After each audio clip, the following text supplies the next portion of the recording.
Bukan di antaranya kota Mesir atau negeri Mesir, negeri Syam, negeri Al-Quds yaitu Palestina, negeri Irak, dan juga sisa-sisa lain dari Jazirah Arab. Ini adalah keistimewaan dari Umar bin Khattab radhiyallahu anhu. Bahkan Rasul sallallahu alaihi wasallam pernah bersabda dalam hadis yang diriwayatkan oleh Imam Bukhari, "In yakun fi ummati muhaddatsun yakun Umar." Kalau seandainya ada di tengah umatku orang-orang yang diberikan wahyu, maka niscaya beliau adalah Umar bin Khattab radhiyallahu anhu. Keistimewaan Umar bin Khattab sangat luar biasa. Bahkan Rasul sallallahu alaihi wasallam pernah bersabda juga, "Lau kana ba'di nabiyyun lakana Umar." Kalau seandainya ada sepeninggalku seorang nabi, maka niscaya dia adalah Umar bin Khattab radhiyallahu anhu. Dan para ikhwan yang dirahmati oleh Allah Subhanahu wa taala, termasuk hal yang menarik dari Umar bin Khattab, kisah yang sangat luar biasa, dan ini termasuk keistimewaan Umar bin Khattab radhiyallahu anhu, bahwa beberapa pendapat beliau sesuai dengan ayat-ayat Al-Quran yang diturunkan oleh Allah Subhanahu wa ta'ala. Di antaranya kisah tawanan perang Badar. Jadi perang Badar itu terjadi pada tahun kedua Hijriyah antara Nabi Muhammad SAW dan kaum mukminin yang berada di kota Madinah dengan kaum musyrikin yang datang dari kota Mekah, kemudian bertempur di Badar, dan Nabi Muhammad SAW dan kaum mukminin menang pada peperangan Badar dan mendapatkan tawanan-tawanan perang. Lalu setelah itu Rasulullah SAW minta pendapat dari Abu Bakar As-Siddiq radhiyallahu anhu. "Ma tarawna fi haula'il usara?" Wahai Abu Bakar As-Siddiq, apa pendapat engkau tentang tawanan-tawanan ini? Apakah kita penggal lehernya atau kita ambil upeti darinya? Kemudian Abu Bakar As-Siddiq radhiyallahu anhu, "Ya Nabi Allah, hum banul am wal ashirah, ara an ta'khudha minhum fidyah." Wahai Rasulullah, ini pendapat Abu Bakar As-Siddiq, mereka itu adalah keturunan paman-paman kita, mereka adalah kerabat-kerabat kita yang memerangi kita, maka saya berpendapat untuk diambil saja upeti ataupun kompensasi atas tawanan-tawanan tersebut. Jika mereka bayar, maka dilepaskan. Bagus niatan dari Abu Bakar As-Siddiq radhiyallahu anhu. Kemudian Rasul sallallahu alaihi wasallam bertanya kepada Umar bin Khattab radhiyallahu anhu, "Ma tara ya ibn al-Khattab?" Apa pendapat engkau wahai Umar bin Khattab radhiyallahu anhu? Kemudian Umar bin Khattab mengatakan, "La, wallahi ya Rasulullah, ma ara alladhi ra'a Abu Bakar." Aku tidak sependapat dengan Abu Bakar As-Siddiq radhiyallahu anhu. "Walakinni ara antumakkinna fanadribu a'naqa." Akan tetapi saya berpendapat biarkan kami memenggal leher mereka seluruhnya. Ini pendapat Umar bin Khattab radhiyallahu anhu. Akhirnya terjadi Ali bin Abi Thalib radhiyallahu anhu memenggal Aqil, kemudian sebagian sahabat memenggal keluarganya sendiri. Maka akhirnya Rasulullah SAW mengambil pendapat Abu Bakar As-Siddiq radhiyallahu anhu. Kemudian Allah Subhanahu wa taala menurunkan ayat ternyata sesuai dengan pendapat Umar bin Khattab radhiyallahu anhu, sebagaimana yang Allah Subhanahu wa taala firmankan dalam surat Al-Anfal ayat 67-69. "Ma kana lin-nabiyyi wal ladzina amanu an ma kana lin-nabiyyin an yakuna lahu asra hatta yuthkhina fil ardh." Tidak pantas seorang nabi untuk memiliki tawanan sampai memiliki kekuatan yang penuh. Ini menunjukkan bahwasanya Allah Subhanahu wa taala memperingatkan Nabi Muhammad SAW. Dan ini sesuai dengan pendapat Umar bin Khattab. Nah, yang menarik di sini yang ingin saya ambil, kenapa saya cerita begitu panjang, yaitu akibat ayat ini turun, Nabi Muhammad SAW, Abu Bakar As-Siddiq, kedua-duanya menangis. Kemudian karena diperingatkan oleh Allah Subhanahu wa taala bahwa pendapat mereka keliru. Kemudian datanglah Umar bin Khattab radhiyallahu anhu. Kemudian Umar bin Khattab melihat kedua temannya ini menangis, Rasulullah SAW dan Abu Bakar As-Siddiq. Beliau berkata, "Ya Rasulullah, wahai Rasulullah, akhbirni min ayyi syai'in tabki anta wa sahib." Wahai Rasulullah, beritahu aku, kenapa engkau dan temanmu ini Abu Bakar As-Siddiq dua-duanya menangis? Fa in wajadtu buka'an bakait wa in lam ajid buka'an tabakaitu li bukaikuma. Kalau aku merasa sedih, aku akan ikut menangis bersama engkau, bersama kalian berdua. Tapi kalau aku tidak merasa sedih, aku akan berusaha untuk menangis bersama kalian berdua. Di sini terdapat pelajaran yang menarik tentang hubungan suami istri. Salah satu konsep yang diajarkan dalam agama Islam tentang hubungan suami istri adalah saling tenggang rasa. Jika salah satu pasangan sakit, maka merasalah sakit. Jika salah satu pasangan senang, maka merasalah senang.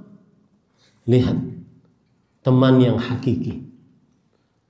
Bayangkan Umar bin Khattab yang benar, di pihak yang benar, beliau mengatakan, akhbirni, beritahukan kepada aku sebab, fa in wajadtu bukaan bakai. Kalau aku sedih, aku ikut nangis bersama kalian. Wa in lam ajid tabakaitu bi bukaikum. Kalau seandainya aku tidak sedih, maka aku akan berusaha untuk sedih, menangis bersama kalian.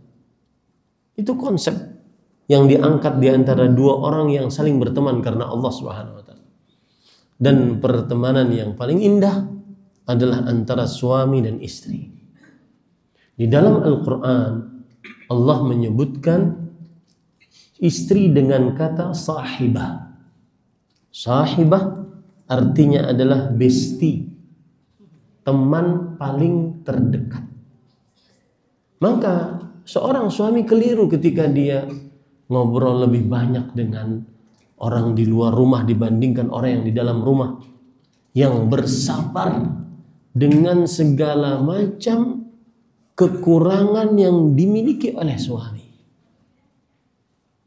Dan saya berpesan ini untuk adik-adik kelas saya yang umur 40-an, 30-an, 20-an, maka hendaklah jadikan istrimu sebagai teman terbaikmu, teman dalam ngobrol, teman dalam menghadapi sebuah permasalahan, teman dalam membicarakan pendidikan anak, kemudian tujuan hidup. Maka tidak ada yang lebih indah kita berbicara kecuali dengan istri. Makanya Rasulullah SAW beliau ada waktu ngobrol sebelum tidur bersama istrinya. Ada sebagian laki-laki yang kadang-kadang lebih suka di luar rumah, kalaupun di dalam rumah maka tidak peduli dengan istrinya. Dia hanya peduli dengan istrinya saat ketika dia ingin melampiaskan syahwatnya. Ini tentunya keliru. Dan Rasulullah SAW bersabda, khairukum li ahli wa ana khairukum li ahli. Yang paling terbaik di antara kalian, dan ingat ini redaksi, saya ingin selalu ingatkan ini. Ini redaksi kepada suami. Yang paling terbaik di antara kalian adalah wahai para suami, yang paling baik sikapnya terhadap keluarganya, yaitu istrinya. Maka momen ini, momen kita belajar bersama, perbaiki akhlak-akhlak yang kita sudah lama melakukannya. Dan pesan kepada ibu-ibu, saudari-saudari muslimah, para istri, jika seorang suami berubah, maka jangan diledek. Anggap itu sesuatu yang sudah lama dia lakukan. Jangan cie-cie. Nah, jadi suami yang alim sekarang, suami yang care, kok tumben ada maunya nih gitu. Jangan. Ya. Baik. Kemudian Bapak Ibu saudara-saudari yang dimuliakan oleh Allah Subhanahu wa taala. Dan Umar bin Khattab radhiyallahu anhu, beliau wafat pada umur 63 tahun. Pada akhir haji beliau berdoa sebelum wafat, dan ini menarik. Allahumma inni as'aluka syahadatan fi sabilik wa mitatan fi baladi rasulik. Lihat bagaimana indahnya cita-cita seorang Umar bin Khattab. Ya Allah, sesungguhnya aku memohon kepada Engkau mati syahid di jalan Engkau dan mati di negeri Rasul Engkau, kota Al-Madinah. Dan Allah Subhanahu wa taala mengabulkan doa dari Umar bin Khattab radhiyallahu anhu, bahwa beliau ditusuk dengan tombak oleh seorang yang beragama Majusi, Abu Lu'lu'ah al-Majusi, pada tahun 23 Hijriah. Dan dengan seperti itu beliau meninggal. Para ikhwan yang dirahmati oleh Allah Subhanahu wa taala, hal yang menarik dari ini adalah selalu niatkan yang baik. Nanti kita akan berbicara tentang niat. Selalu niatkan yang baik dalam segala hal.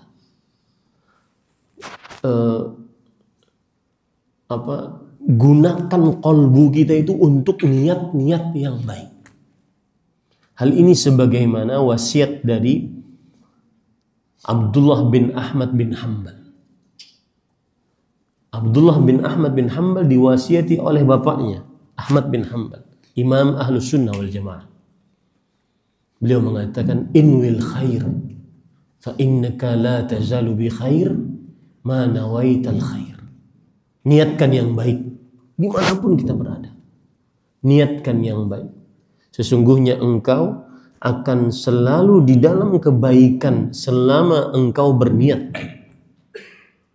Lihat Umar bin Khattab, niatnya baik. Mati, mendapatkan mati syahid di jalan Allah, dan meninggal di tanah kota Madinah, tanah Rasulullah sallallahu alaihi wasallam. Saya ingin mengingatkan di sini, pelajarannya adalah, apalagi kita di zaman sekarang, zaman yang negara kerajaan Arab Saudi sangat memudahkan untuk visa, kecuali di musim haji, untuk visa tinggal sangat mudah di zaman sekarang. Dan alhamdulillah ada beberapa teman yang diluaskan rezekinya menerima nasihat ini. Mereka punya perusahaannya sudah jalan, umur mereka mungkin 50-an ke atas, tidak terlalu ngoyo lagi tentang dunia.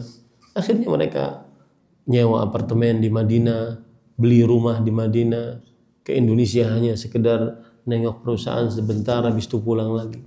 Karena Rasul sallallahu alaihi wasallam bersabda, "Man istata'a an yamuta bil Madinah falyaf'al." Yang sanggup untuk meninggal di kota Madinah, lakukanlah. Fa inni syafi'an lahum yaumil qiyamah. Aku akan menjadi pemberi syafaatnya kelak di hari kiamat. Apa proses syafaat itu, Pak? Rasul sallallahu alaihi wasallam kelak akan datang kepada Allah, kemudian meminta kepada Allah, wahai Allah, ampuni si fulan. Itu proses syafaat. Itu yang dikatakan syafaat Rasulullah, syafaat Rasulullah.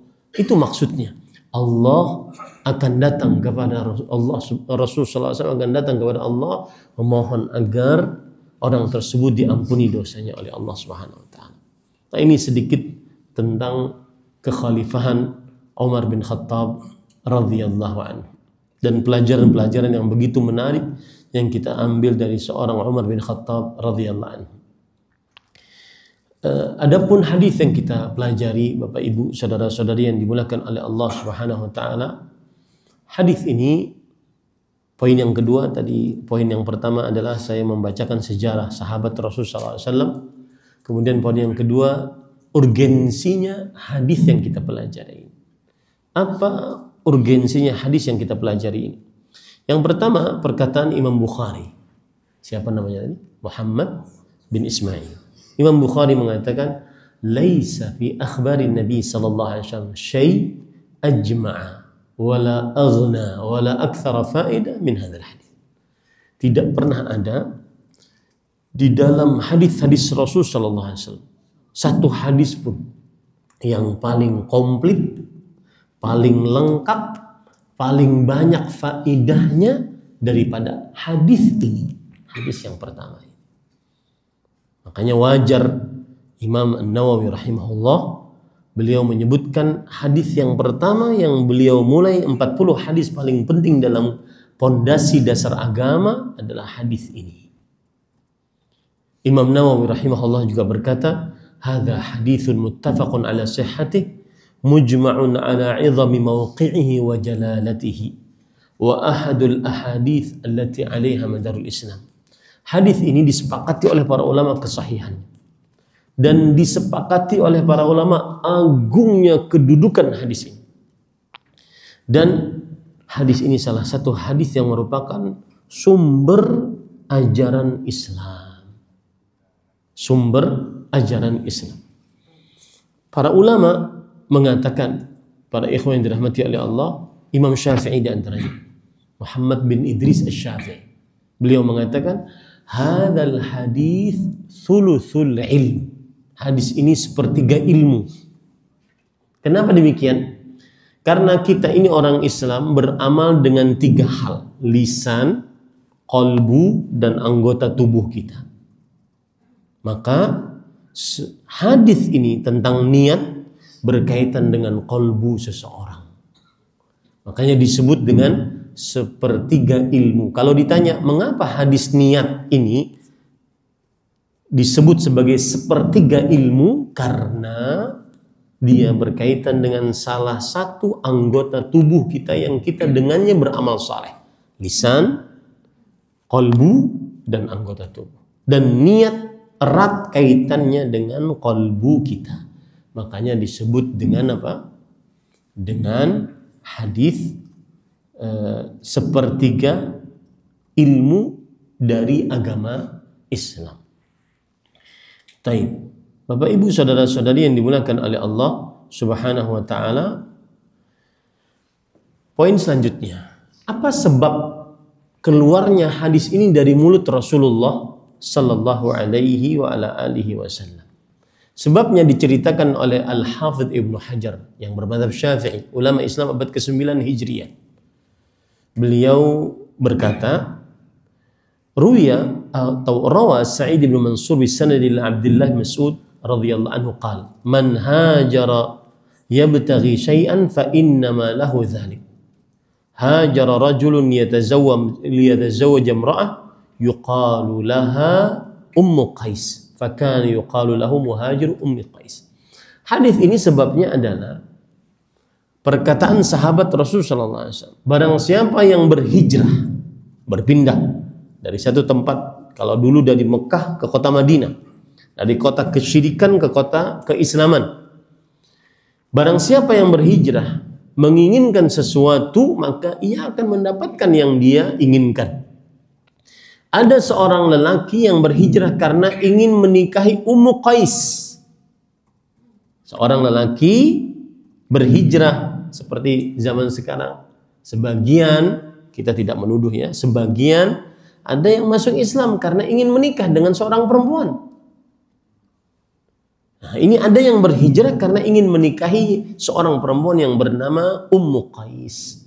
Maka turunlah ayat hadis ini, "Innamal a'malu binniyat wa innama likulli imri'in ma nawa." Amalan tergantung niat, dan setiap orang akan mendapatkan apa yang dia niatkan. Jadi sebab dari hadis ini adalah seperti itu. Taib. Para ikhwan yang dirahmati oleh Allah Subhanahu wa taala, tadi disebutkan an Amiril Mukminin. Silahkan lihat teks hadisnya. dari Amirul Mukminin. Ya, saya akan sangat fokus dengan buku kita. Amirul Mukminin adalah artinya pemimpin orang-orang beriman. Ini gelar untuk pemimpin kaum muslimin setelah Khalifatul Rasulullah SAW. Jadi ceritanya gini, Rasulullah, Nabi kita Muhammad bin Abdullah adalah Rasulullah. Beliau meninggal digantikan oleh siapa? Abu Bakar As-Siddiq. Abu Bakar As-Siddiq ketika memimpin kaum muslimin bergelar apa? Khalifatu Rasulillah SAW. Khalifahnya Rasulullah SAW. Abu Bakar As-Siddiq meninggal digantikan oleh Umar bin Khattab. Gelarnya apa ketika menjadi pemimpin? Tidak mungkin dong 2 kali khalifah Rasulullah. Penggantinya Rasulullah, nggak mungkin. Makanya akhirnya mereka para sahabat Nabi menggelari Umar bin Khattab dengan Amirul Mukminin. Pemimpin orang-orang beriman. Ya, pemimpinnya orang-orang beriman. Para ikhwan yang dirahmati oleh Allah Subhanahu wa taala, dan akhirnya itulah yang disepakati oleh para sahabat Nabi. Itu yang dimaksud dengan Amirul Mukminin. Kemudian setelah itu Abu Hafs. Abu Hafs adalah kunyah. Kunyah itu setiap orang yang muslim memiliki kunyah. Abu, kalau bahasa kita bapaknya si Hafs. Misalkan saya, nama anak saya Abdullah, maka saya adalah Abu Abdillah. Dan termasuk penghormatan terhadap orang, kita panggil orang tersebut dengan kunyahnya. Karena menunjukkan bahwasanya dia seorang yang mempunyai anak dan kita hormati dia dan anaknya. Abu Abdillah, Abu Hafs. Jadi Abu itu adalah kunyah. Kalau perempuan ummu. Dan berkunyah adalah sunnah Rasul sallallahu alaihi wasallam. Ya. Mau dia dari anak pertama dia, anak kedua dia, anak ketiga dia, seperti misalkan istri saya, anak kedua Ummu Thuraya. Ya, Ummu Thuraya. Karena anak kedua saya namanya Thuraya. Maka boleh seseorang dan disyariatkan seseorang untuk berkunyah. Karena Rasul sallallahu alaihi wasallam memerintahkan istrinya Aisyah radhiyallahu anha yang tidak punya anak. Kata beliau, takanni bi ummi Abdillah. Ketika beliau membawa keponakannya yang baru lahir, kemudian diberi nama oleh Rasulullah SAW dengan Abdullah, maka kemudian Rasulullah SAW mengatakan kepada istrinya Aisyah radhiyallahu anha, berkunyahlah engkau dengan Ummu Abdillah. Ini menunjukkan bahwa kunyah adalah sunnah. Sunnah itu maksudnya ajaran Rasulullah Sallallahu Alaihi Wasallam. Kenapa Umar bin Khattab diberikan kunyah dengan Abu Hafs? Hafs artinya adalah singa. Hafs artinya adalah singa. Karena beliau saking pemberaninya. Ya, bahkan disebutkan di dalam buku Fathul Bari bahwa ra'aitu Umar bin Al-Khattab yumsiku udhuna farasihi bi ihda yadayhi wa yumsikul ukhra udhunahu thumma yathibu hatta yarkab. Lihat pemberaninya Umar bin Khattab. Kalau kita naik kuda itu kita kan naik dengan ini enggak. Beliau memegang telinga kudanya satu, yang satu lagi beliau pegang, kemudian beliau salto. Umar bin Khattab radhiyallahu anhu. Subhanallah. Dan Hafs adalah salah satu nama dari nama-nama singa. Ya. Jadi boleh berkunyah dengan nama binatang, nama benda. Seperti Ali bin Abi Thalib kunyahnya Abu Turab, yaitu bapaknya tanah, pasir. Karena sedang bertengkar dengan istrinya, pergi ke masjid. Ya, dan ini pelajaran bagi seorang laki-laki. Jangan pergi ke kafe. Pergi ke masjid, tidur di masjid. Ya. Kemudian pelajaran yang menarik juga, Rasulullah SAW tahu kalau seandainya anaknya Fatimah radhiyallahu anha sedang bertengkar dengan suaminya, menantunya yaitu Ali bin Abi Thalib. Kemudian beliau datang dan beliau tidak tanya, kenapa, ada apa? Maka kita sebagai mertua kadang-kadang tidak terlalu harus mengetahui apa yang terjadi di tengah-tengah keluarga anak-anak kita. Tetapi kalau seandainya terzalimi baru kita turun tangan. Tidak perlu untuk mengetahui segala macam aktivitas anak-anak kita. Kemudian disebutkan di sini Abu Hafs Umar bin Khattab radhiyallahu anhu. Radhiyallahu anhu adalah gelar untuk sahabat Rasul sallallahu alaihi wasallam. Ya, karena Allah berfirman dalam surat, di antaranya surat At-Taubah ayat 100. Was-sabiquna al-awwaluna minal muhajirin wal ansar walladzina ittaba'uuhum bi ihsan radhiyallahu anhu wa ardhahum. Radhiyallahu anhu wa ardhahum. Yang artinya, dan kaum orang-orang generasi pertama yang masuk dalam agama Islam dari kaum muhajirin ansar dan orang-orang yang mengikuti mereka dengan baik, yaitu para tabi'in, Allah meridai mereka dan mereka radu'an, mereka ridha terhadap Allah. Dengan inilah akhirnya para sahabat, dan termasuk adab kita kepada para sahabat Nabi radhiyallahu anhu. Wallahi kalau bukan karena jasanya para sahabat membawa ilmu dari Rasulullah SAW, kita tidak akan tahu walau satu huruf pun dari Al-Quran. Maka sahabat Nabi radhiyallahu anhum yang belajar langsung dengan Rasulullah SAW, yang membersamai Rasulullah SAW, mempunyai jasa yang besar.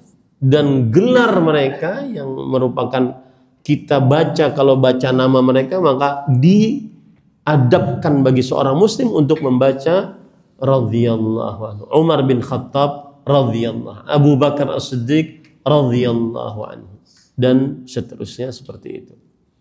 Dia berkata, saya mendengar Rasulullah sallallahu alaihi wasallam bersabda. Kalau dalam ilmu hadis kata mendengar, sami'tu, akhbarani atau haddatsani, ini adalah tingkatan ilmu hadis yang paling tinggi. Saya mendengar berarti beliau ada di tempat dan mendengar langsung yang berbicara. Umar bin Khattab ada di tempat dan Rasul sallallahu alaihi wasallam berbicara, beliau dengar langsung. Itu dalam ilmu periwayatan hadis. Maka ini hadis sangat kuat. Rasul sallallahu alaihi wasallam bersabda, setiap perbuatan tergantung niatnya. Para ikhwan yang dirahmati oleh Allah Subhanahu wa taala, setiap perbuatan tergantung niatnya. Yang dimaksud dengan perkataan ini adalah, perhatikan baik-baik, yang dimaksud dengan perkataan ini adalah bahwa setiap amal apapun maka dia tergantung dengan niatnya. Ya. Kalau ibadah diniatkan untuk siapa, tergantung dengan niatnya. Kalau perkara-perkara yang mubah diniatkan untuk apa, tergantung dengan niatnya. Itu maksud daripada perkataan ini. Jadi maksudnya adalah setiap amal perbuatan tergantung niatnya. Kalau ibadah diniatkan untuk siapa, tergantung niatnya. Kalau perkara kebiasaan, adat kebiasaan diniatkan untuk apa, tergantung niatnya. Baik. Niat, para ulama fikih membagi menjadi dua. Niat maksudnya ada dua macam. Yang pertama, tamyizul ibadat ba'dhiha an ba'd. Membedakan antara satu ibadah dengan ibadah yang lain. Misalkan sholat wajib dengan sholat sunnah. Bagaimana kita bisa membedakannya? Dengan niat. Contoh yang lain lagi. Niat membedakan ibadah satu dengan yang lainnya. Yaitu diantaranya puasa. Seseorang puasa wajib atau seseorang puasa qada wajib atau seseorang puasa sunnah. Ini tergantung niatnya. Itu makna niat yang pertama. Membedakan antara ibadah dengan ibadah yang lainnya. Yang kedua, niat membedakan antara amal perbuatan yang mubah dengan ibadah. Dengan ibadah. Saya beri contoh. Ada orang yang tidak makan dari mulai subuh sampai terbenam matahari. Apakah dia puasa atau tidak? Tergantung. Jangan dijawab tidak dulu. Tapi tergantung niat. Contoh orang yang dia punya pisau, kemudian ada ayam, dia sayat-sayat sampai mati ayamnya. Apakah itu sembelihan sah dimakan atau tidak sah dimakan? Maka tergantung niat. Kalau niatnya dia untuk Allah Subhanahu wa taala menyembelihnya, maka tergantung niatnya. Ini poin yang kedua tentang niat. Membedakan antara hal yang mubah dengan ibadah. Ya, tergantung niat. Yang ketiga, niat fungsinya adalah membedakan antara tujuan yang dituju dari amal ibadah tersebut. Untuk Allah kah atau untuk selain Allah kah? Untuk Allah kah atau untuk selain Allah kah? Ya, ini adalah makna daripada innamal a'malu binniyat. Amalan tergantung niatnya. Dan perhatikan baik-baik. Oleh karenanya, gunakanlah selalu niat. Perhatikan perkara niat di dalam hal apapun. Ibadah atau adat kebiasaan. Karena seseorang akan mendapatkan apa yang dia niatkan. Ya. Kemudian Rasul Shallallahu Alaihi Wasallam bersabda, lanjutan dari hadisnya, dan sesungguhnya setiap orang akan dibalas berdasarkan apa yang dia niatkan. Kalau yang pertama tadi, sesungguhnya setiap perbuatan tergantung niatnya, berarti berkaitan dengan amal. Perbuatan tergantung niatnya. Amal ini sah atau tidak sah, amal ini diterima atau tidak diterima, tergantung niatnya. Sedangkan yang ini, dan sesungguhnya setiap orang akan dibalas berdasarkan dengan apa yang dia niatkan, ini berkaitan dengan si pelaku yang beramal. Si pelaku yang beramal. Besar kecilnya pahala seseorang sesuai dengan niatnya yang ada pada diri seseorang. Ya. Nah, Bapak Ibu, saudara-saudari yang dimuliakan oleh Allah Subhanahu wa taala, para ulama menjelaskan tentang hubungan antara niat. Hubungan antara niat dengan amal. Perhatikan sekarang saya akan sebutkan beberapa poin yang berkaitan dengan hubungan niat dengan amal.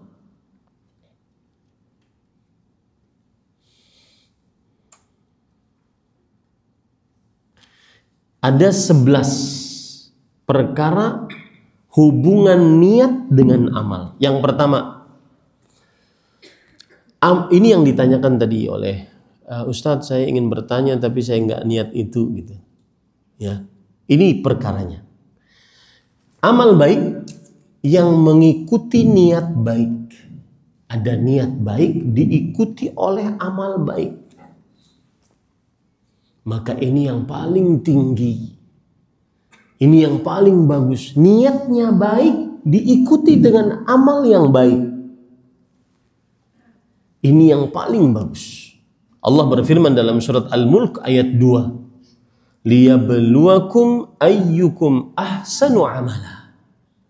Agar Allah menguji kalian siapa di antara kalian yang paling baik amalnya. Termasuk haji ini. Niat kita baik, kemudian niat kita ingin dapat haji mabrur. Betul apa tidak?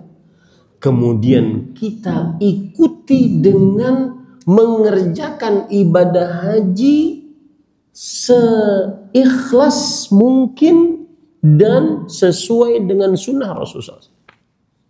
Niat baik diikuti dengan amal yang baik, menyempurnakan rukunnya, kewajibannya, syarat-syaratnya. Sholat, kita niat sholat, dan niat sholat kita ingin mendapatkan pahala sholat yang sempurna. Maka niat kita baik untuk sholat, kemudian kita kerjakan sholat tersebut sesuai dengan sunnah Rasul, menyempurnakan rukunnya, kewajibannya. Ini yang paling tinggi, hubungan antara niat dengan amal. Yang kedua, amal buruk yang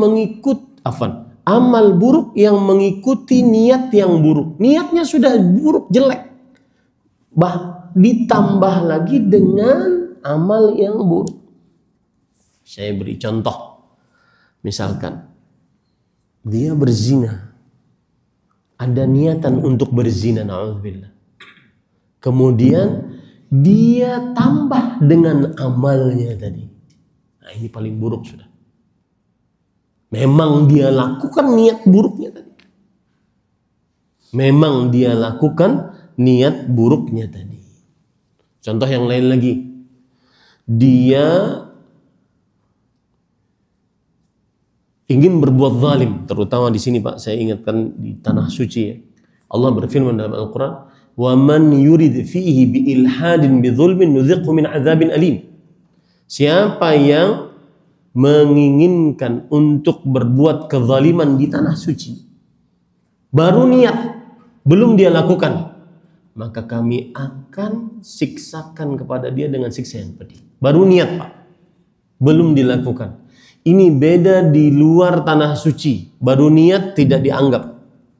Tapi kalau niat di tanah suci untuk berbuat buruk, baru niat, sudah dihitung dosa oleh Allah SWT. Berapa? Ya. Nah, ini yang terburuk, yang kedua. Ini hubungan antara niat dengan amal. Yang ketiga, niatnya buruk amal baik mengikuti niat yang buruk. Amalnya baik, tapi diikuti dengan niat yang buruk. Mengikuti niat yang buruk. Saya ulangi, amal baik mengikuti niat yang buruk. Contoh Pak, amal baiknya apa? Biar mudah menghafalnya, ya. Mujahid Ustadz dermawan. Mujahid berjihad di jalan Allah. Ustadz seorang alim, dermawan ahli bersedekah. Agar mudah menghafalnya, Mujahid Ustadz dermawan. Seperti sebuah nama ya.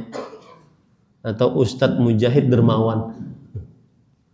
Ini amalnya baik, tapi mengikuti niat yang buruk. Niatnya riya. Berjihad karena ingin dikatakan sebagai pahlawan. Mujahid. Ustadz karena ingin dikatakan sebagai seorang alim. Dermawan karena ingin dikatakan sebagai seorang yang dermawan. Yang pertama kali dibakar di dalam api neraka 3 orang ini. Kenapa? Niatnya buruk. Amalnya baik, tapi niatnya buruk. Niat buruk diikuti oleh amal yang baik. Ini adalah tidak akan bermanfaat. Rusak amalnya. Batal amalnya. Tidak ada nilainya di sisi Allah SWT. Apa tadi yang ketiga Pak? Amal yang baik mengikuti niat yang buruk, yaitu riya. Riya Memperlihatkan amal agar ingin dipuji atau ingin dapat hadiah. Yang keempat, amal buruk mengikuti niat yang baik. Contoh, di dalam beberapa kisah yang tersebar, mencuri agar bisa bersedekah untuk orang miskin. Boleh nggak, Pak? Ya, apalah yang disebutkan dalam film-film, ya, mencuri untuk bersedekah kepada orang miskin, ini tidak. Karena Allah Subhanahu wa taala berfirman dalam surah Al-Baqarah ayat 264, ya ayyuhalladzina amanu la tubtilu shadaqatikum bil manni wal adza kalladzi yunfiqu malahu ria'an nas. Wahai orang yang beriman, janganlah kalian membatalkan pahala-pahala sedekah kalian dengan mengaku-ngaku pemberian dan juga berbuat keburukan. Ada seorang kawan saya usaha ekspedisi. Ustaz, saya minta fatwa. Apa? Boleh nggak saya mengirim barang haram ke sebuah tempat? Kemudian mungkin nanti ini Ustaz proyeknya saya akan dapat 500 miliar. 10% untuk pesantren Ustaz. Ya Pak. Saya tanya, barang haramnya apa? Khamr Ustaz. Oh nggak boleh. Tersisa waktu 5 menit. 15 menit. Tapi nggak boleh. Ya, perhatikan ya. Jadi tidak boleh beramal buruk mengikuti niat yang beramal buruk meskipun niatnya baik. Contoh, ada orang yang mau buka travel. Ustaz, kami ingin buka travel, tapi nggak punya modal. Boleh nggak minjam ke bank? Nanti kalau untung Ustaz, saya akan mau berkhidmat kepada jamaah haji. Habis itu maksa lagi. Halal ya Ustaz ya? Halal ya? Sekali Ustaz bilang halal, kami langsung bergerak nih. Gimana itu? Ya, itu yang keempat. Yang kelima dan keenam adalah amal baik atau amal buruk. Kelima dan keenam. Amal baik dan amal buruk 5 dan 6. Disertai dengan ketidaksadaran. Dia bekerja amal baik atau mengerjakan amal buruk, tapi dia tidak sadar. Tidak ada niatan di dalam perbuatannya tersebut. Maka ini tidak ada pahala, tidak ada dosa. Saya beri contoh misalkan. Anak kecil yang belum balik. Kemudian orang gila. Kemudian orang yang sedang tidur. Jika dia melakukan dosa, maka tidak ada dosa atasnya. Tidak ada dosa atasnya. Karena dia tidak ada pencatatan di dalam buku catatan amal. Ini para ikhwan yang dirahmati oleh Allah Subhanahu wa ta'ala.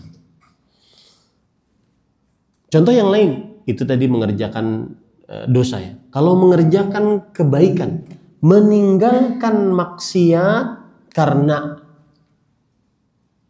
bukan karena Allah, hanya karena tidak sehat. Kenapa nggak minum khamr? Wah, lagi batuk. Nah, ini nggak ada pahalanya. Lagi batuk, ya. Lagi batuk, nggak ada pahalanya. Nah, ini yang kelima dan yang ke-7. Amal yang mubah, yang halal, menyertai niat yang baik. Ini subhanallah. Amalnya, perkaranya mubah, halal. Tapi bukan ibadah, bukan yang diperintahkan. Tapi dia hanya sekedar mubah. Tapi disertai dengan niat yang baik. Ini banyak contoh-contohnya. Bahkan para ulama mengatakan, seperti Zubayd al-Yami mengatakan, Dan inni la uhibbu an yakuna li niyah. Sesungguhnya aku menginginkan untuk memiliki niat dalam setiap perkara yang aku lakukan. Ya, ini yang ketujuh. Dalam setiap perkara yang bahkan misalkan contohnya bergaul dengan istri. Rasulullah SAW mengatakan, wa fi bud'i ahadikum sadaqah. Dalam kemaluan kalian ada sedekah. Bergaul adalah mubah. Maka ketika dia niatkan untuk menjaga kemaluan, menjaga pandangan, karena banyak Pak yang sudah menikah tetapi matanya masih jelalatan, terutama di media sosial. Maka dengan niatan tersebut dia dapat pahala. Bahkan contoh misalkan baju yang kita beli, niatkan untuk menutup aurat, dapat pahala kita membelinya. Padahal membeli baju adalah hukumnya apa? Mubah. Sendal yang kita beli, membeli sendal hukumnya mubah. Tetapi ketika kita niatkan, ini sendal saya ingin bawa untuk pergi berhaji, menolong saya dalam kepergian haji, maka niatnya pahala. Karena sudah diselipkan niat ibadah. Dan ini banyak contohnya. Ya. Dan jangan lupa seperti yang saya ungkapkan tadi, inwi fi kulli syai'in turiduhu minal khair. Dalam segala sesuatu maka niatkan yang baik. Saya beri contoh misalnya Pak ya. Saya punya pesantren. Sudah 2-3 tahun ini pesantren pembangunannya mangkrak. Karena kita memang membuat asrama yang besar. Maka saya niat, ya Allah, saya punya 1 T, selesaiin pesantren. Selama saya punya niat itu, maka selama itu saya dapatkan pahala. Ini ada sebagian orang yang mohon maaf, disempitkan rezekinya tapi tidak punya niat baik. Ya, niatkan yang baik dalam segala hal. Dan itulah indahnya Islam. Siapa yang berniat, dia akan mendapatkan pahala yang sempurna atasnya. Nah, ini Bapak Ibu, saudara-saudari yang dimuliakan oleh Allah. Kemudian kebalikannya yang ke-8. Amalan mubah tapi niatnya buruk. Maka ini adalah termasuk kecelakaan bagi seseorang. Contoh, pakai minyak wangi, perkara yang mubah. Tapi dia memakai minyak wangi tersebut agar menyombongkan diri di hadapan orang, atau agar perempuan mencium bau wanginya kemudian suka kepadanya, maka ini jadi buruk. Niatnya sudah jelek. Dan memang Pak, minyak wangi dari mulai dulu sampai sekarang adalah sumber daripada orang bisa menyombongkan diri. Makanya Mus'ab bin Umair radhiyallahu anhu sebelum masuk Islam, orang kaya raya, pemuda ganteng kaya raya. Masuk Masjidil Haram, orang sudah tahu ini Mus'ab bin Umair yang masuk. Kenapa? Karena saking wanginya. Saking wanginya. Ini yang masuk adalah Mus'ab bin Umair. Setelah masuk Islam, lebih percaya dengan janji Allah, beliau buang dunianya. Dan akhirnya ketika meninggal tidak punya kain kafan. Rijalun sadaqullah ma wa'adu alaih. Yaitu para orang-orang lelaki yang memang percaya dengan janji Allah Subhanahu wa taala. Dunia bukan tempat kita. Ini saya sering sekali menyinggung cerita-cerita sahabat Rasul sallallahu alaihi wasallam karena mereka lah yang paling pantas untuk dijadikan contoh teladan, diridhai oleh Allah Subhanahu wa taala. Yang ke-9 adalah amal yang mubah tetapi disertai dengan ketidaksadaran, maka ini tidak ada pahala, tidak ada dosa atasnya. Seperti orang makan Pak, sudah makan, sekedar makan, kenyang, selesai, tidak ada dosa, tidak ada pahala. Tapi kalau dia niat makan untuk beribadah, niat tidur untuk bisa bangun malam, niat tidur pagi lebih cepat untuk bisa bangun malam. Niscaya niatnya yang perbuatan yang mubah tersebut dinilai pahala oleh Allah SWT. Meskipun ternyata bangunnya 1 menit sebelum adzan subuh, dinilai pahala oleh Allah Subhanahu wa taala. Apa dalilnya? Innamal a'malu binniyat. Amalan tergantung wa innama likulli imri'in ma nawa. Dan seseorang akan mendapatkan apa yang dia niatkan. Saya pernah ke salah satu negara Timur Tengah, diundang oleh kawan-kawan untuk pengajian. Kemudian di negara tersebut, di ibu kotanya, katakan, Ustadz, ini rumah makan yang paling enak di sini, di daerah ini. Oh, saya bilang, Masya Allah. Terus itu saya heran, di sampingnya ada ambulan 2. Saya bilang, kenapa itu ada ambulan? Nah itulah Ustadz, saking enaknya rumah makan itu, orang kadang-kadang makan lahap. Tidak terfikir sampai mungkin makanannya sudah sampai di sini. Ya. Akhirnya karena sesak nafas dibawa oleh ambulan ke rumah sakit. Ini kejadian ini. Subhanallah. Dan sedikit menyimpang dari tema kita dari tentang niat ya. Rasul sallallahu alaihi wasallam bersabda, "Kulu washrabu walbasu wa tasaddaq min ghairi saraf wala makhil." Ini konsep makan, nggak usah aneh-aneh deh. Konsep makan, nggak boleh makan kerupuk, nggak boleh makan mie instan, nggak usah aneh-aneh. Cukup dengan hadis Rasul. Makanlah, minumlah, berpakaianlah, dan bersedekahlah sesuai dengan kemampuan. Min ghairi saraf wala makhila. Tidak berlebih-lebihan dan tidak mendatangkan kesombongan. Maka termasuk makan ini mubah, maka niatkan untuk beribadah kepada Allah Subhanahu wa taala. Karena ada sebagian kadang-kadang sampai dalam tahap terlalu ketat untuk makan, akhirnya hal-hal yang mubah di dunia tidak dia rasakan. Tidak makan nasi enak banget subhanallah. Ya enggak Bang Zul? Enak banget. Nasi goreng apalagi nanti mau dibelikan oleh Bang Zul kali. Subhanallah. Ya. Kita tidak mengatakan mereka mengharamkan, akan tetapi terlalu ketat akhirnya sampai kepada nanti derajat yang tidak diperbolehkan dalam agama. Kemudian yang ke-10, niat yang baik yang tidak diikuti oleh amal. Punya niat tapi belum mengerjakan.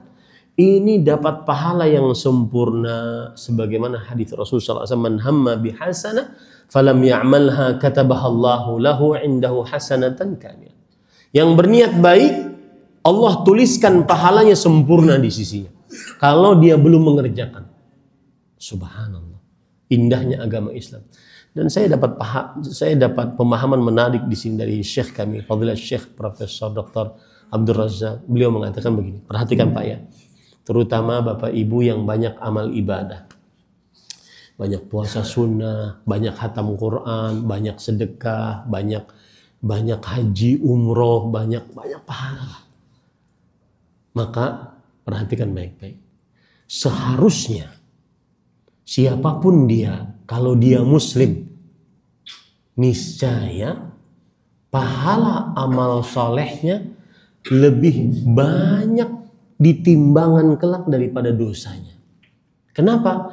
Karena manajemen pencatatan pahala seperti ini. Siapa yang niat, dituliskan pahala sempurna. Kalau niat ini diamalkan, maka dia akan dilipatkan pahalanya 10 kali lipat. Baik. Sudah. Kalau dia berniat buruk, lalu dia tidak lakukan niat yang buruk tadi, dituliskan pahala sempurna juga. Kalau dia berniat buruk, lalu ternyata dia lakukan niat buruknya, dituliskan hanya 1 pahala. 1 dosa. Aturannya 3:1, pasti akan menang apa Pak? 3. Sebanyak apapun dosa yang kita kerjakan, pasti menang ini. 3:1. Aturannya kalau di dalam timbangan itu niat pahalanya pasti lebih berat dibandingkan dosanya. Kalau sistem penulisan manajemennya seperti ini, dan itu yang dilakukan oleh Allah. Cuma kenapa sampai di akhirat nanti ada orang yang dosanya lebih berat dibandingkan pahalanya? Maka jawabannya adalah Abdullah bin Abbas radhiyallahu anhuma berkata, lihat, wailun lil wahadat yuhliknal asharat. Hati-hati, celaka. Satu dosa bisa menghapuskan berlipat-lipat pahala. Seperti kita sekarang ini. Seperti kita sekarang ini. Berhaji, pahalanya besar. Bahkan sudah saya sebutkan ketika pelepasan. Pahala berhaji bukan hanya menghapuskan dosa kecil. Dosa besar dihapuskan. Bahkan bukan hanya sekedar dosa besar, tapi tanggungan kita kepada manusia dihapuskan. Tapi ternyata setelah berhaji, dia masih ghibah orang. Nah, satu dosa ghibah bisa menghapuskan pahala yang banyak. Maka hati-hati. Apalagi ghibahnya internasional. Gimana ghibah internasional, Pak? Dasar orang Arab. Itu satu orang Arab minta pertanggungjawaban kelak nanti di hadapan. Internasional itu susah. Waktu habis kata Bang Zul. Gimana ceritanya ini baru 1 jam. Taib. Saya akan sebutkan Bapak Ibu saudara-saudari injury time boleh ya? Injury time. Taib. Ada beberapa faedah yang sebenarnya harus kita pelajari secara detail faedah ini, yaitu masalah riya. Sering sekali bertentangan atau ditanyakan tentang masalah riya ini. Perhatikan baik-baik. Riya apabila datang pada sebuah amal, bagaimana ini?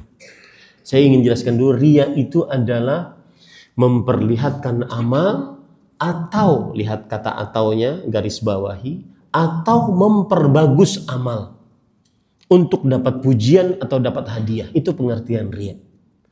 Memperlihatkan amal, maksudnya amal ini semestinya bisa disembunyikan, dia perlihatkan. Tapi tujuannya untuk dapat pujian atau untuk dapat hadiah. Ya. Taib. Yang kedua, memperbagus atau memperbagus. Amalan ini tidak bisa disembunyikan, memang harus terlihat.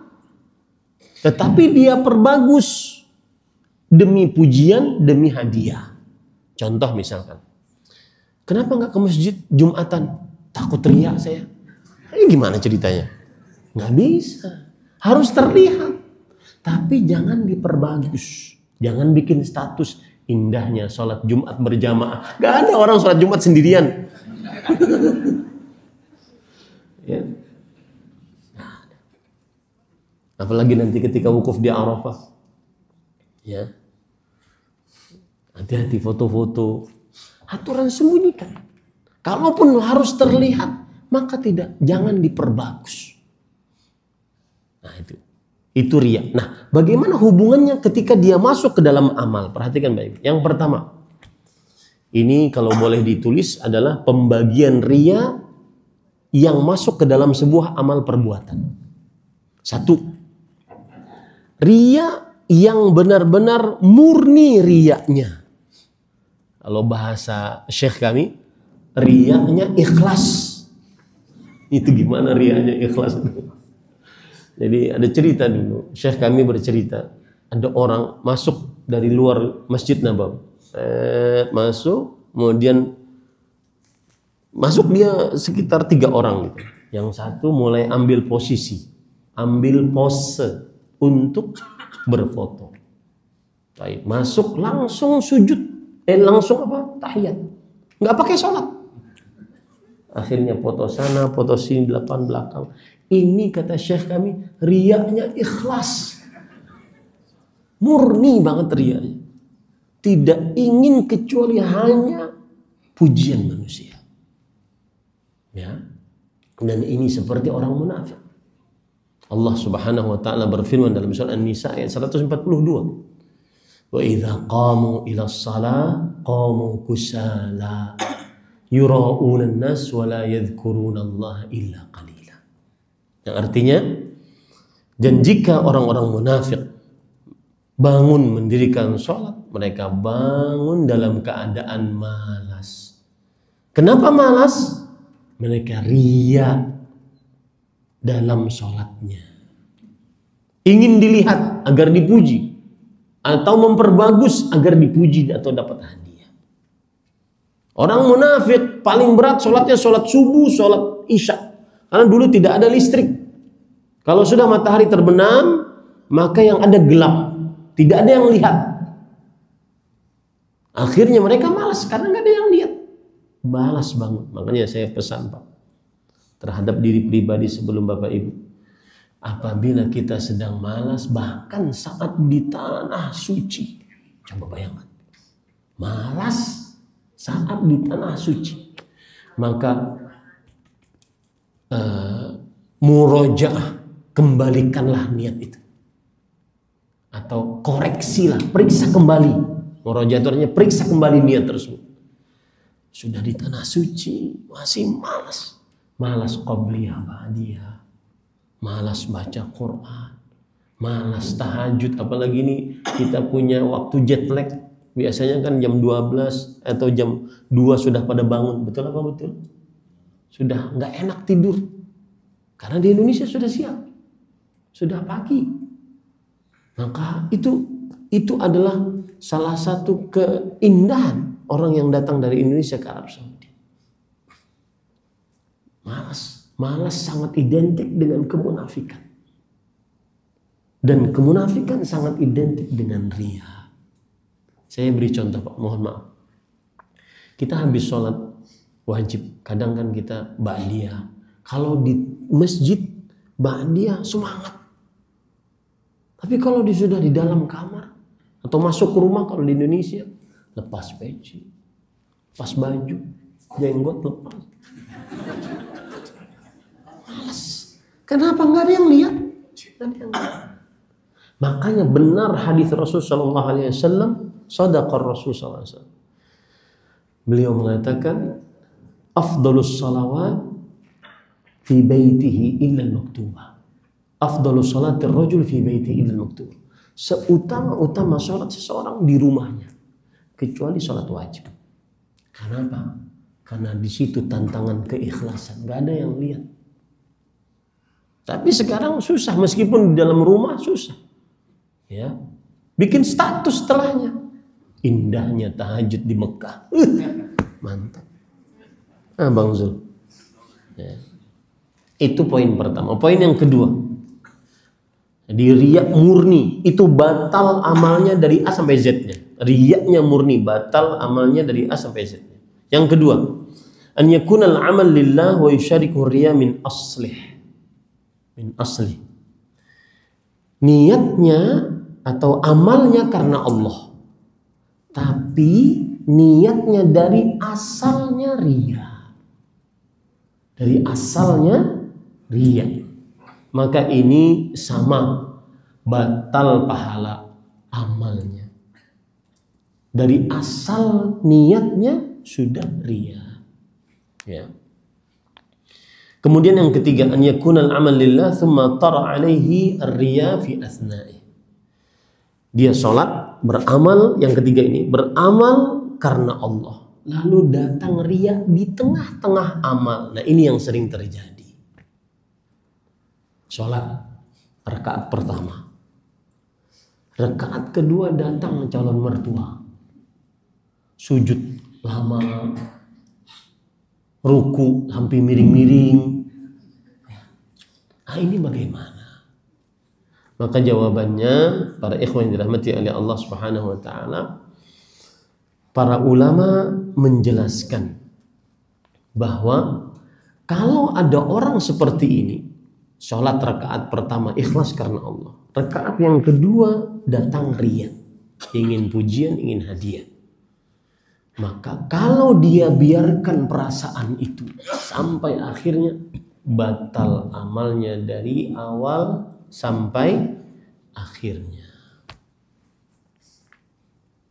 Ya, saya ulangi. Kalau dia lawan dulu, kalau dia lawan perasaan itu, datang di rakaat kedua tadi dia mulai ria, maka dia lawan itu, maka pahalanya tetap sempurna karena dia melawannya. Nah, yang jadi masalah adalah kalau dia biarkan, maka ini terbagi menjadi dua keadaan. Yang pertama, kalau seandainya dia biarkan dan amalan tersebut berkaitan antara awalnya sampai akhirnya, maka pahalanya terhapus. Contoh, baca Quran. Dia baca Quran, halaman pertama ikhlas. Datang orang halaman kedua mulai riya. Dia berbagus. Dia liuk-liukan suaranya. Ya, tambah nggak bagus malahnya. Kadang-kadang begitu. Ya. Maka apabila dia biarkan yang seperti ini, karena amalannya ada kaitannya antara awalan dengan akhirnya, maka seluruh amalnya terhapus. Seluruh amalnya terhapus. Keadaan yang kedua, dia biarkan riyanya, tetapi amalan awalnya dengan akhirnya tidak ada hubungan. Saya beri contoh. Bersedekah 50 real. Pas orang lewat, ya, ternyata yang lewat ini yang dia ingin ambil perhatiannya, yang ingin ambil pujian darinya. Yang 50 pertama tadi dia nggak lihat, terpaksa dia mengeluarkan yang kedua. Terpaksa dia mengeluarkan yang kedua. Supaya apa? Dan subhanallah, orang dia capek pak, capek banget. Wallahi capek pak. Karena pura-pura hidupnya. Nah, sebagian ulama mengatakan yang seperti ini, yang 50 real pertama ikhlas karena Allah, diterima. 50 real yang kedua karena ria tidak diterima. Kenapa? Karena tidak ada hubungan yang pertama dengan yang kedua. Bisa dipahami ya? Nah, sebelum berakhir, saya ingin meringkas apa yang sudah saya sampaikan tadi. Yang pertama adalah bahwa tidak ada amalan kecuali dengan niat. Dan niat tadi ada 3 hal yang harus kita ingat. Membedakan antara ibadah dengan ibadah lainnya. Yang kedua, membedakan antara ibadah dengan kebiasaan. Yang ketiga, membedakan tujuan dari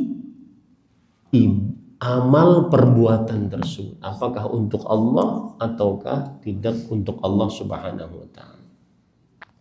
Kemudian poin penting juga tadi yang sudah saya sebutkan adalah hubungan amal dengan niat. Ada 11 poin yang sudah saya sebutkan. Mudah-mudahan tadi yang berkaitan dengan bertanya dapat apa? Nomor 11 belum? Baik.